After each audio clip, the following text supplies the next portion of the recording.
नमस्कार, स्वागत है आपका फेडरल देश में। मैं हूं नीलू व्यास।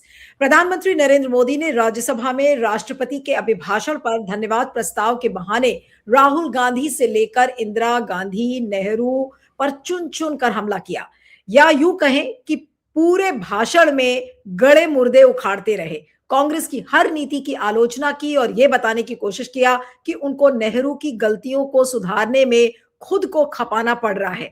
वैसे पीएम मोदी के भाषण शुरू करने से पहले ही राज्यसभा में हंगामा शुरू हो गया था। विपक्षी सांसद एलओपी को बोलने दो और तानाशाही नहीं चलेगी जैसे नारे लगा रहे थे, और इस बीच पीएम मोदी ने विपक्ष की नारेबाजी पर कड़ी टिप्पणी की और कहा, मोदी तेरी कब्र खुदेगी जैसे नारे विपक्ष के दिल में नफरत दिखाते हैं। पीएम मोदी ने कहा कि विपक्ष के कुछ लोग मोदी तेरी कब्र खुदेगी जैसे नारे लगाते हैं। ये सिर्फ नारा नहीं बल्कि उनके दिल में मेरे प्रति गहरी नफरत है। उन्होंने ये भी कहा कि ऐसे नारे सुनकर भी वो आगे बढ़ते रहते हैं।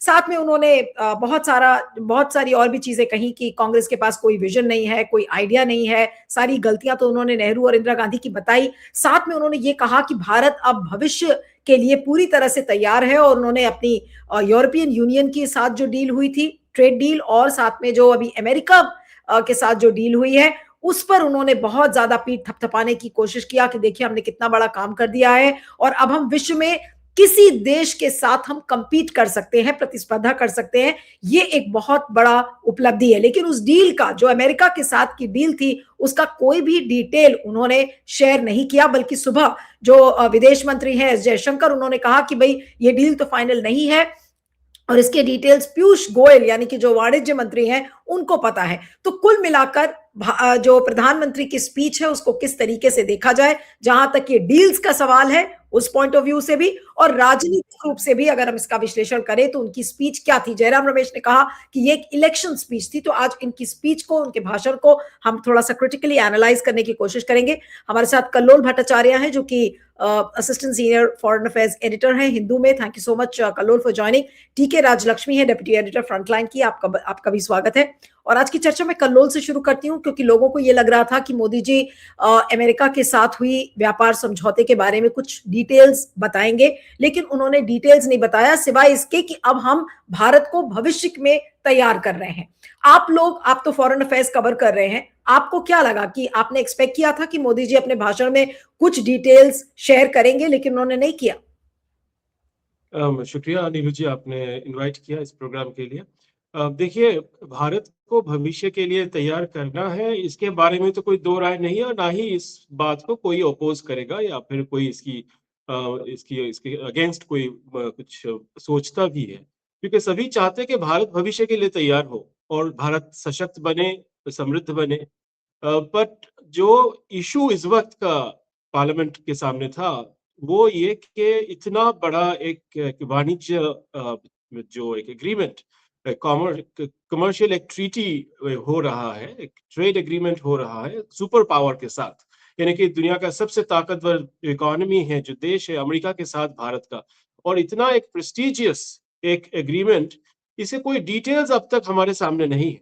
अब बहुत ऐसे कम, प्रधानमंत्री मोदी ने बिल्कुल सही कहा कि भारत का इस वक्त का जो कैपेबिलिटीज है वो बहुत दुनिया के सामने है, और बहुत सबको दिख रहा है कि भारत बहुत फास्ट रेट में ग्रो कर रहा है। और ये बहुत एक सम्मान की बात है कि अमेरिका ने भारत को इस लायक समझा कि भारत के साथ अमेरिका एक समझौता करे ट्रेड के बारे में। बट अगर ये कितनी एक रिस्पेक्ट की बात है, तो भारत के लोगों को तो इसके बारे में जानकारी होना भी चाहिए कि इस एग्रीमेंट में है क्या डिटेल्स। अब जो प्रधानमंत्री ने जो स्पीच दिया वो बिल्कुल ही एक सियासी स्पीच था, एक पॉलिटिकल स्पीच था।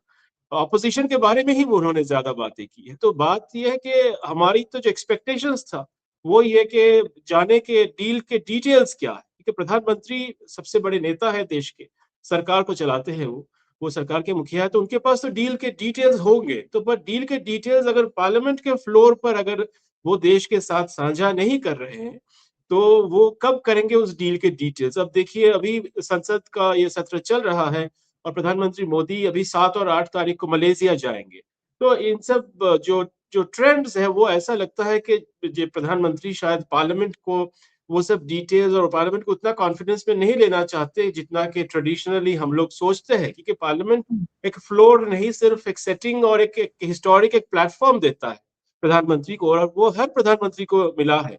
जवाहरलाल नेहरू के समय से जो जब भी कोई कठिन मुद्दे प्रधानमंत्री के सामने आए हैं, जो भी प्रधानमंत्री रहे हैं, वो पार्लियामेंट को साथ लेकर एक पंचायत जैसा बनाकर वो सब प्रधानमंत्री उसके वहां पर आकर बातें साझा करते हैं। और आज एक ऐसा मौका था मेरे ख्याल से, पर आज हमने ऐसा कुछ सुना नहीं जो इस डील के बारे में हमें और कुछ बता सके, और कुछ इन्फॉर्मेशन हमें एडिशनल लेकिन मिलता उस। आपको नहीं लगता कि प्रधानमंत्री के भाषण के बाद जो उन्होंने राज्यसभा में अमेरिका के साथ व्यापार समझौता हुआ है, उसको लेकर चीजें और कंफ्यूजिंग हो गई हैं जहां तक इस डील का सवाल है? क्योंकि सुबह विदेश मंत्री कह रहे थे कि भाई देखिए पीयूष गोयल को ये सारे डिटेल्स पता है, तो मतलब जयशंकर एक भाषा बोल रहे हैं, पीयूष गोयल एक भाषा बोलते हैं, प्रधानमंत्री कहते हैं कि डील फाइनल हो गई है, फिर कहीं बीच में मैं पढ़ रही थी कि नहीं अभी 4-5 दिन और लगेंगे डील फाइनल होने में।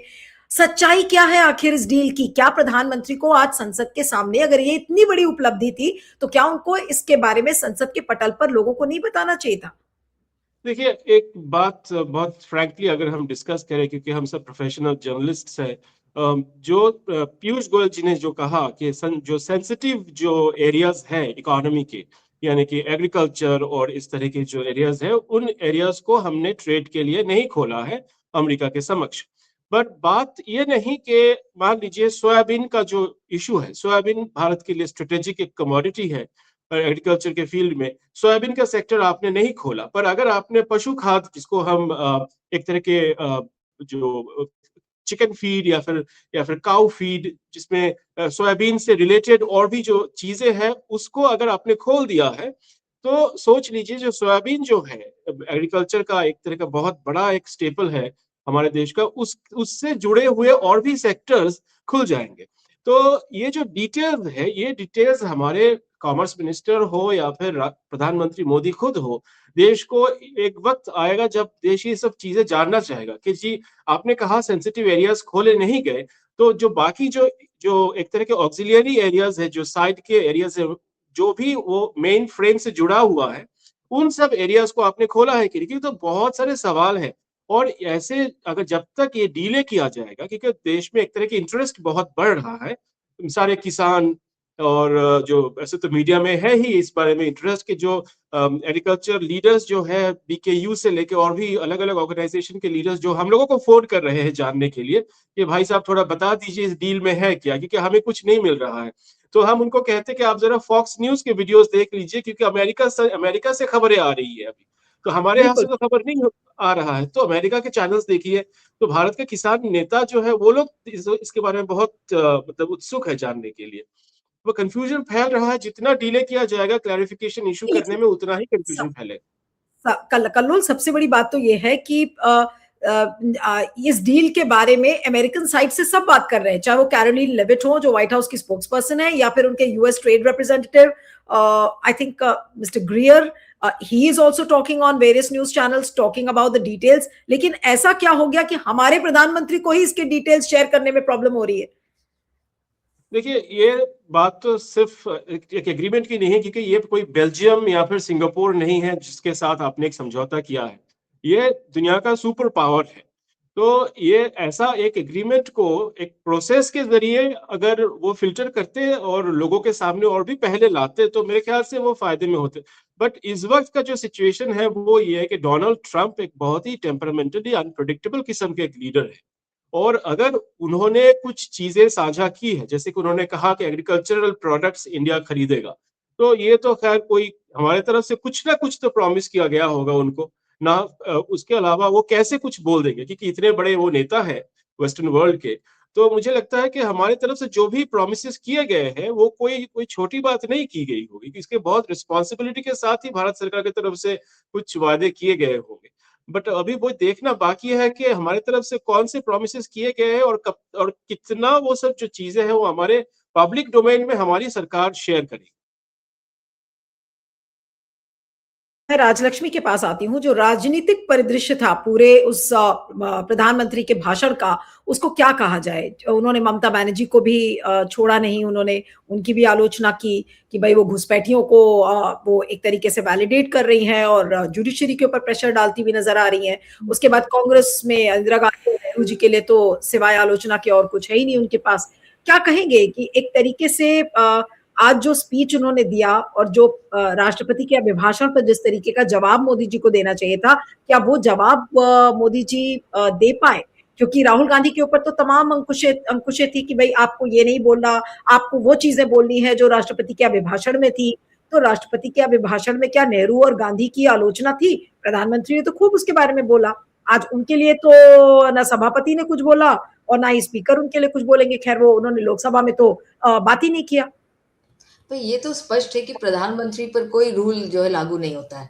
वो चाहे प्रेसिडेंट के अभिभाषण के बाहर भी जाके वो बहुत सारी चीजें वो कह सकते हैं, लेकिन उन पर कोई जो है लगाम नहीं, कोई नहीं लगा सकता। लेकिन एलओपी पर सब लगाम लगाया जा सकता है। लेकिन हाँ, लेकिन ये तो ये भी स्पष्ट है कि ये बिल्कुल सियासी स्पीच थी, जैसे कल्लोल ने भी कहा। और कुछ स्टेट्स क्योंकि कुछ महीने बाद मतलब चुनाव प्रक्रिया में आने वाले हैं और चुनाव भी अनाउंस हो जाएंगे, चाहे बंगाल हो, असम हो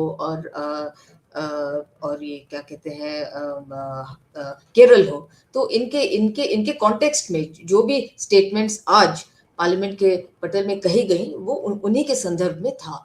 और ये बहुत ही दुख की बात है। मतलब जैसे कलोल ने भी कहा, मतलब देश की जनता को, मतलब देश की सबसे बड़ी डेमोक्रेसी है, चाहे अमेरिका सुपर पावर हो, लेकिन हम भी तो पूरे विश्व में सबसे बड़े डेमोक्रेसी कहलाते हैं। और हमारे एमपीज को और हमारी जनता को ये हक नहीं है जो जानना कि ये ट्रेड डील कैसे हमें इम्पैक्ट करेगा। क्योंकि आज तक तो यही देखा गया है कि अमेरिका कोई डील नहीं करती जो उसके हित में ना हो।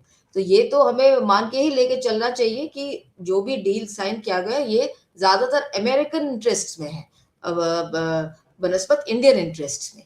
तो इसमें जो है ठीक है, हमारा बहुत बड़ा मार्केट है और आज के दौर में ईयू भी और अमेरिका भी मतलब मार्केट देख रही है कि इस देश में बहुत बड़ा मार्केट है, यहाँ पे उनके प्रोडक्ट्स जो है बिकेंगे और लोग खरीदेंगे और उनको जो है मुनाफा होगा और उनको फायदा होगा। लेकिन हमारे किसान क्षेत्र को, हमारे जो ट्रेडिंग सेक्टर है, उनको क्या फायदा होगा, ठोस रूप से क्या फायदा होगा, क्या नुकसान होगा, उसकी तो कुछ प्रतिलिपि आनी चाहिए थी। लेकिन न तो हमारे प्रधानमंत्री ने उचित समझा ये सारे डिटेल्स देने को, न ही हमारे कॉमर्स मिनिस्टर, न ही हमारे फॉरेन मिनिस्टर, और सभी मतलब ऑब्फस्केट कर रहे हैं, जिसको कहते हैं ना आंखों में धूल झोंकने का काम कर रहे हैं कि भाई आप लोग इंतजार करते रहिए, डील तो हो गया है, बस जो हो गया है आप लोग उसको एक्सेप्ट करिए। कुल मिला के यही कहा गया आज। तो ये बहुत ही मतलब दुर्भाग्यपूर्ण चीज है कि हम अपने आप को जो विश्व गुरु मानते हैं या विश्व मित्र मानते हैं या जो भी मानते हैं, वो तो हमें जो है देखने को विश्व बंधु बोला प्रधानमंत्री ने, तो आज ये कहा कि हम तो एक वैसल स्टेट की तरह पेश आ रहे हैं, जहाँ पे जो है प्रधानमंत्री ने बस अनाउंस कर दिया और कह दिया, मतलब देश की पार्लियामेंट को भी कह दिया और देश की जनता को भी कह दिया कि बस ये है, जो भी है ये आप लोग एक्सेप्ट करना है, ये आपको मानना ही पड़ेगा, ये डील जो है हो चुका। इसमें कोई जो है अब जो है रिवर्स गियर लगने की कोई संभावना नहीं है। लेकिन अब हम उम्मीद करते हैं कि ये सब सवाल ऑपोजिशन मतलब पूछेगी, सड़क पर उतरेगी, चाहे पार्लियामेंट में सवाल उठाए, चाहे सड़कों पे सवाल उठाए। उनके खुद के ही किसान संगठन जो है बीजेपी के, वो खुद ही नाराज है। और जो है मुझे पता है कि बीएमएस जो है, इनकी जो ट्रेड यूनियन विंग है आरएसएस की, ये पूरे लेबर रिफॉर्म्स और ये लेबर कोड्स के खिलाफ थे और उन्होंने एक मेमोरेंडम भी लिखा था लेबर मिनिस्टर को। तो ये कोई भी खुश नहीं है। उनके जो मास ऑर्गेनाइजेशंस जिसको कहते हैं, वो खुद खुश नहीं है जो हो रहा है आज के डेट पे, क्योंकि अल्टीमेटली उनको भी तो सरवाइव करना है। तो इस माहौल में वो भी देख रहे हैं कि लोग एक सवाल और भी है। आज ऑपोजिशन वॉकआउट कर गया था, प्रधानमंत्री ने लोकसभा में बोला ही नहीं, क्योंकि पूरा जो ड्रामा था और जो आज स्पीकर ने बताया कि देखिए हमें तो अंदाजा हो गया था कि कांग्रेस के जो एमपीज हैं वो कुछ गड़बड़ी करने के लिए तैयारी में थे, इसलिए मैंने प्रधानमंत्री को बोल दिया कि आप लोकसभा में आइए मत, और इसलिए उनका भाषण कैंसिल हो गया। अब ये बातें कि प्रधानमंत्री पर हमला करने की कोशिश कर रहे थे कांग्रेस के सांसद, ये सब बातें किस तरीके की हैं? और स्पीकर भी इस तरह से बोल रहे थे, ओम बिरला, तो क्या ओम बिरला को ढाल बनाकर प्रधानमंत्री एक तरीके से लोकसभा से गायब हो गए ताकि उनको घेरा ना जा सके? डर गए या फिर हो गया? अब ये कहा जाए कि प्रधानमंत्री ऐसे ही होता है, हो रही थी जी, मतलब लगता तो ऐसे ही है। नहीं तो इतने सारे सिक्योरिटी उपलब्ध है प्रधानमंत्री को, मतलब हाईएस्ट लेवल की सिक्योरिटी, उसमें आके कैसे कोई एमपीज उनके उनके पास भी फटक सकते हैं या उन पर कुछ हमला कर सकते हैं। तो ये जो ओम बिरला जी ने ऐसी बात कही, ये बहुत ही अजीब है मुझे लगा। अगर वो जो बचाव भी करना चाहते हैं सरकार की, तो मतलब इस प्रकार से तो नहीं करना चाहिए, क्योंकि ये बिल्कुल मतलब क्रेडिबल जो कहते हैं ना, मतलब विश्वसनीय नहीं है। ये विश्वास नहीं इंस्पायर करता है ना? तो लेकिन ऑपोजिशन का आज राज्यसभा में वॉकआउट था, वो ऑपोजिशन क्या जस्टिफाई कर सकता है? क्योंकि ये बॉयकॉट पॉलिटिक्स विपक्ष कब तक करता रहेगा? ये भी तो एक बात है कि भाई कोई ना कोई तो काट होगी, क्योंकि अगर विपक्ष बॉयकॉट कर लेगा, प्रधानमंत्री मोदी इसी तरह से स्पीच बोलेंगे, मोदी मीडिया उसको चलाएगा, मेन स्ट्रीम चैनल्स चलाएंगे, कल सारे अखबारों में भी बड़ी बड़ी हेडलाइन आएगी, Congress has no vision, no ideas, prime minister makes a robust speech inside Rajya Sabha, इस तरीके की हेडलाइन आ जाएगी कल बड़ी बड़ी, और फिर काम खत्म। लोग विश्वास कर लेंगे कि देखिए वाह मोदी जी वाह, आपने तो बहुत अच्छी बातें कही। तो विपक्ष का पॉइंट ऑफ व्यू जाएगा कैसे? विपक्ष को क्या कुछ और रणनीति के बारे में नहीं सोचना चाहिए? नहीं, अभी सेशन का आई थिंक बॉयकॉट नहीं होगा नीलू, अभी तो काफी दिन अभी है, तो सिर्फ ये पीएम की स्पीच का मतलब बॉयकॉट था। और ये एक जो डिसेंट एक्सप्रेस करने का भी एक तरीका है, मतलब पॉलिटिकल डिसेंट जिसको हम कहते हैं, मतलब पॉलिटिकल नाराजगी जिसको हम कहते हैं, क्योंकि जो मतलब एलओपी को नहीं बोलने दिया लोकसभा में, तो मतलब और फिर इतने सारे एमपीज को उन्होंने सस्पेंड भी कर दिए, तो मतलब कुछ तो दिखाना चाहिए ऑपोजिशन को। तो तो ये मुझे लगता है ये उस एक्सप्रेशन था, पॉलिटिकल डिसेंट का एक एक्सप्रेशन था कि हम ठीक है, हम जो है प्रधानमंत्री की स्पीच को हम बॉयकॉट करते हैं, आपने हमारे एलओपी को नहीं बोलने दिया, हम जो है आपके सुप्रीम लीडर को के स्पीच को बॉयकॉट करते हैं। तो ये एक प्रकार से टिट फॉर टैट हुआ है, लेकिन आगे आगे मुझे लगता है सेशन में आई थिंक भागीदारी होगी ऑपोजिशन की भी, और वो भी आई थिंक सवाल रखेंगे गवर्नमेंट के सामने, जब चाहे एफटीए पर हो, चाहे 4 स्टार्स ऑफ डेस्टिनी पे हो, चाहे किसी चीज पे भी। बिल्कुल, बिल्कुल। लेकिन वापस एक आखिरी कमेंट लूंगी आप दोनों से। कलोल, आपके पास आती हूँ कि अब आपको क्या लग रहा है, जहां तक इस इंडो यूएस ट्रेड डील का सवाल है, क्या डिटेल्स आपको लगता है कि 3-4 दिन में इसके डिटेल्स आ जाएंगे इसको लेकर? देखिए, अगर डिटेल्स आ भी गए तो बहुत फंडामेंटल कुछ सवाल आपके सामने रह जाएंगे। पहली बात तो ये है कि ये एग्रीमेंट को सरकार के तरफ से कहा जा रहा है, ये एक बायलैटरल ट्रेड एग्रीमेंट है, यानी कि ये दो देशों के बीच हुआ एक समझौता है। अगर ये दो देश के बीच हुआ समझौता है तो अमेरिकन जो लीडर है वो क्यों बार बार दो और देशों के बारे में इस एग्रीमेंट में जिक्र करने की कोशिश कर रहे हैं, रशिया के बारे में और वेनेजुएला के बारे में। अब जब अमेरिकन प्रेसिडेंट दो और देशों का जिक्र करते हैं एक बायलैटरल ट्रेड एग्रीमेंट में, तब सवाल ये खड़ा होगा कि हमने यानी कि भारत ने कैसे इस एग्रीमेंट को अपना मान लिया, जबकि इसमें बायलैटरल से ज्यादा तो अब दिखाई दे रहा है क्वाड्रिलैटरल चीजें हैं। यहाँ पर और भी दो देशों का नाम शामिल है, वैसे पता नहीं और कितने और देशों के नाम शायद शामिल है पर उनको मेंशन नहीं किया गया है। और एक बहुत इंपॉर्टेंट चीज है कि एक ऐसा एग्रीमेंट जहां पर हम सिर्फ स्पीचेस की बात कर रहे हैं आज, है ना, पर ये स्पीचेस के लिमिट में मतलब नहीं आते, रेंज में नहीं आते। अब देखिए, हमारे कॉमर्स मिनिस्टर ने कल एक बड़ा प्रेस कॉन्फ्रेंस किया, बड़े बड़े उनके इंटरव्यूज छापे अलग अलग अखबारों ने, पर बात है कि ये कोई इंटरनेशनल एग्रीमेंट्स जो है वो टेक्स्ट पे होता है, यानी कि दस्तखत जो किए जाते हैं वो बिल्कुल ही बहुत ही सॉलिड, लीगली सॉलिड एग्रीमेंट्स होते हैं और उस पर दस्तखत की जाते हैं। उसके लिए किसी मिनिस्टर का या फिर किसी और नेता का कोई स्पीच की जरूरत नहीं होती है। हम तो सिर्फ ब्लैक एंड व्हाइट में उस टेक्स्ट को मांग रहे हैं कि ताकि हमें वो टेक्स्ट तो दिखाई दे। बट आज जो सवेरे हमारे विदेश मंत्री ने जो कहा कि फाइनल डिटेल्स अभी भी उस एग्रीमेंट के हो रहे हैं, अगर फाइनल डिटेल्स अभी बाकी है तो पॉलिटिकल लीडरशिप की तरफ से कैसे ये आ गया कि जी डील्स हो चुके हैं? क्योंकि सोशल मीडिया में एक डील को अनाउंस करना और वो भी पहले के किया गया प्रेसिडेंट ट्रंप के द्वारा, ये बहुत ही नए किस्म के गवर्नेंस के तौर तरीके हमारे सामने आ रहे हैं, क्योंकि ये ट्रेडिशनल या फिर मान लीजिए रूल्स बेस्ड गवर्नेंस अगर हम कहें, उसके दायरे में नहीं आते, क्योंकि आप अगर कुछ ऐसा अगर कुछ टेक्स्ट बेस्ड नेगोशिएशन आपने किया है तो कितने महीनों तक वो चला है। वो टेक्स्ट बेस्ड नेगोशिएशंस के बारे में कुछ दिन पहले उनकी तरफ से कहा गया कि एक फोन कॉल नहीं आया प्रधानमंत्री मोदी की तरफ से तो हमारे नेगोशिएशन खत्म हो गए। उसके बाद कहा कि वो तो बस तो स्टेशन छोड़ चुका था। अब बात है अगर ऐसी अगर सिचुएशन थी नेगोशिएशन की 1 महीना पहले, तो 1 महीने में ऐसा क्या हो गया कि जी आपके सारे टेक्स्ट वापस आ गए और बिल्कुल आपने समझौता कर लिए और उसके बाद सोशल मीडिया में अनाउंस किया।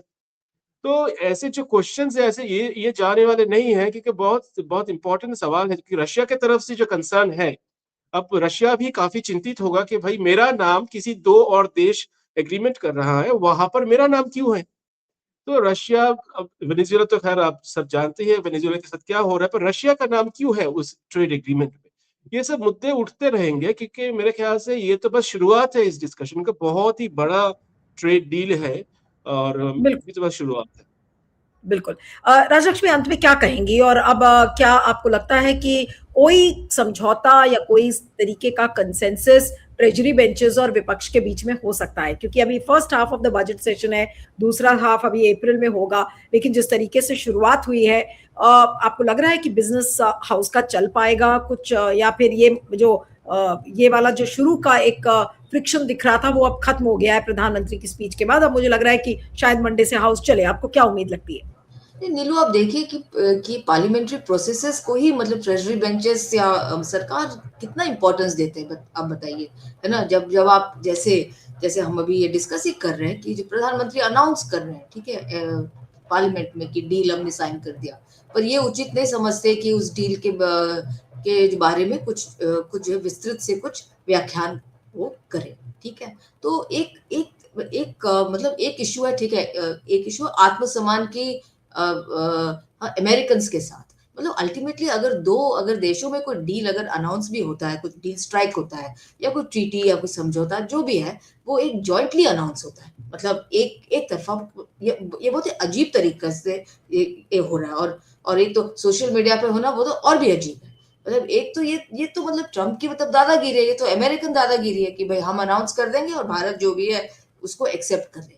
मतलब भारत को मतलब कायदे से एक्सेप्ट नहीं करना चाहिए था। अगर ये डील अगर क्लोज डोर्स हुआ है, पीछे हुआ है और किसी की जानकारी में भी नहीं हुआ है, वो भी उनको अपने ऑब्जेक्शन जो है रिकॉर्ड जो है करने थे।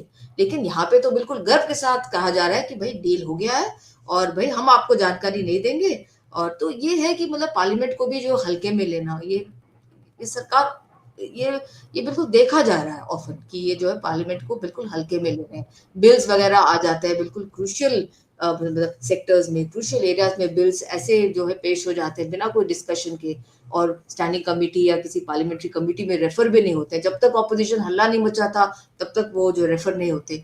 तो ये एक मतलब लाइट हार्टेड, एक मतलब हल्कापन जो है नजर आता है। तो पार्लियामेंट चले या ना चले नीलू, अल्टीमेटली जो सियासी स्पीच थी तो ऐसा मुझे नहीं लगता कि इस सरकार को भी बहुत ज्यादा चिंता है कि पार्लियामेंट चले या ना चले। वो अपने बिल्कुल। पुश करेंगे, वो एक हायर एजुकेशन पर एक बिल है उसको वो जरूर पुश करेंगे, क्योंकि उसमें भी निवेश का आएगा, पैसा आएगा, प्राइवेट सेक्टर को बूस्ट मिलेगा, बहुत सारी चीजें उसमें।